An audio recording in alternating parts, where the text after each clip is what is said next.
Assalamualaikum students. Today we will discuss D and F block elements, also known as transition elements. ठीक है. Now what is the definition of transition elements? Elements which have partially filled D or F block F orbitals either in their atomic states or in other common oxygen states are called transition elements. ठीक है. यानी we have two types of transition elements. One type which have d orbitals involved in their electronic configuration and another type in which f orbital is involved. तो हम जो d orbital जिसमें involved है उसमें कहते हैं outer transition elements, and the f orbital, the elements in which f orbital is involved for the completion of the electron or the outermost shell f is involved is called inner transition elements. ठीक है. Now why they are called transition elements? अगर आप periodic table में देखें तो यहाँ आपको ये 1s और 2s ब्लॉक एलिमेंट्स नज़र आ रहे हैं, और ये सारा का सारा क्या है, p ब्लॉक. ठीक है, ये सब क्या है, p ब्लॉक एलिमेंट्स है, राइट. और जो आपके ट्रांजिशन एलिमेंट्स हैं ना बच्चों, वो ये हैं. ये देखें, आपको नज़र आ रहा है ये जो पिंक सा टेबल है और इसमें एक ये ब्लू से एक लाइन लगी हुई है. तो ये जो सारा पिंक टेबल है ना, पिंक, ये भी pink, these are outer transition elements which have d orbitals in the process of completion of the electronic configuration, or they have the d orbitals as an outermost partially filled d orbitals, or in these elements they have partially filled f orbital. These are called inner transition elements, right. ये आपको नज़र आ गया. अच्छा, ये जो हमारा जो transition elements है ना, इनको हम ट्रांजिशन इसलिए कहते हैं क्योंकि ये एस ब्लॉक और पी ब्लॉक के बीच में पाए जाते हैं. यानी these elements are highly electropositive. ठीक है, these are highly electronegative. Halogens है ना, सबसे ज़्यादा इलेक्ट्रोनेगेटिव है, और alkali metals are the highly electropositive. तो ये बीच में एलिमेंट्स मौजूद हैं, यानी कि ट्रांजिशन है from strongly electropositive to strongly electronegative के बीच में, राइट. और सबसे बड़ी बात, these are all metals, right. ये भी मेटल्स हैं, but these are non metals, but these are all metals, right. इनके यहाँ बीच में नीचे आपको मेटलाइट्स में नज़र आएंगे, लेकिन ये क्या है, प्योर मेटल्स हैं. These are all pure metals. और ये जो हैं इनर ट्रांजिशन, ये हम रेडियो एक्टिव एलिमेंट्स कहलाते हैं, रेडियो एक्टिव एलिमेंट्स हैं. ठीक है. और ये जो ग्रुप है आपका, ये जो पीरियड है, ये आपका इसमें जितने अब जो एलिमेंट डिस्कवर होते हैं वो इस ग्रुप में, इस पीरियड में जाते हैं. ठीक है, यानी आपके ट्रांजिशन एलिमेंट्स किस पीरियड में लाई करते हैं, 4th पीरियड, ये देखें 5th पीरियड, ये 6th पीरियड. नज़र आ गया आपको.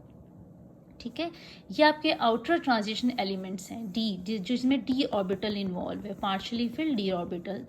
ये जो है हमारे स्टार्ट होते हैं फ्रॉम स्कैंडियम फर्स्ट. अच्छा, इसमें क्या है, एक तो सबसे बड़ी बात, इसमें आपको कुछ इसमें 3 सीरीज़, इनको बड़ा आसान है स्टडी करना. इनको हम 3 सीरीज़ में स्टडी करते हैं. ये है आपकी फर्स्ट क्या है, 3D सीरीज़, फिर क्या है आपकी 4D सीरीज़, और फिर क्या है ये आपकी 5D सीरीज़, राइट. अब ये 3 सीरीज़ में हम इसको स्टडी करते हैं. तो सबसे मज़े की बात यह है कि आपके पास जो इलेक्ट्रॉनिक कॉन्फ़िगरेशन आपके पहले मेंबर की है इस सीरीज़ में, वही आपके पास नीचे भी जाएगी, जिस तरह कि आपके बाकी ग्रुप्स में आपने देखा था. अच्छा जी, जो पहली सीरीज़ है 3D सीरीज़, इसमें आपके पास जो आउटर मोस्ट शेल आता है वो आता है 4s का. ठीक है, यानी 4 आपका 4th शेल है ना आउटर मोस्ट. उसके बाद क्या आपके पास D शेल. 3rd शेल जो है आपका D शेल है. D शेल में आपको होता है मैक्सिमम इलेक्ट्रॉन 10 होते हैं ना, 1 से लेकर 10 तक, और S में होते हैं सिर्फ 2. तो वो तो है छोटा सा शेल. तो ये इसमें क्या होता है कि ये बिल्कुल उनकी एनर्जी डिफरेंस कम होता है, तो वो बिल्कुल साथ साथ ही लाई करते हैं, क्योंकि वो उसमें 2 इलेक्ट्रॉन्स होते हैं, तो वो बहुत ईजीली अगर ज़रूरत हो डी शेल को तो वो वहाँ से इलेक्ट्रॉन ले लेता है. ठीक है, तो आपके पास मेनली जो आपके पास बड़ा शेल है वो इसमें कौन सा है, डी शेल है. ठीक है, जिसमें आपके मैक्सिमम 10 इलेक्ट्रॉन्स होते हैं, और 10 बहुत ज़्यादा इलेक्ट्रॉन्स हैं. अच्छा, आपके पास सबसे पहले आता है स्कैंडियम. अच्छा, स्कैंडियम की जो इलेक्ट्रॉनिक कॉन्फ़िगरेशन है वो क्या है, आपके पास आती है 4s2 3d1. ठीक है, 4s2 3d1, यानी आपके पास 21 लिखा हुआ है ना, 21. इसको आप कैसे पढ़ेंगे, ये 2 जो है 4s का 2 है और d का 1, राइट.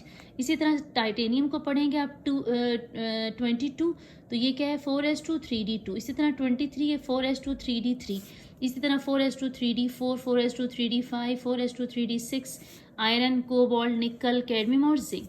अच्छा, अब आपके पास यहाँ पर आपको नज़र आ रहा होगा ये कुछ ब्लू इन्होंने किया है. ब्लू इसलिए किया है क्योंकि ये इनके हैं नॉन टिपिकल ट्रांजिशन एलिमेंट्स. इसलिए क्योंकि हमारी जो डेफिनेशन है वो कहती है कि पार्शियली फिल्ड डी, राइट.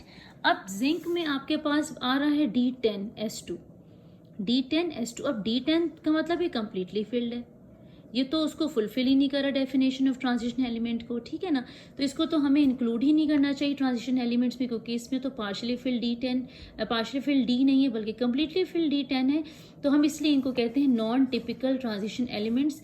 लेकिन क्योंकि ये क्या करते हैं, zinc and cadmium are not regarded as transition elements because they have completely filled d orbital, but it is appropriate to include because they form complexes with ammonia, halide and amines, और उनकी जो chemical behavior है ना वो भी similar to transition elements है, that's why we include them in transition elements, right। लेकिन according to definition देखें तो they are not fulfilling the definition of transition elements।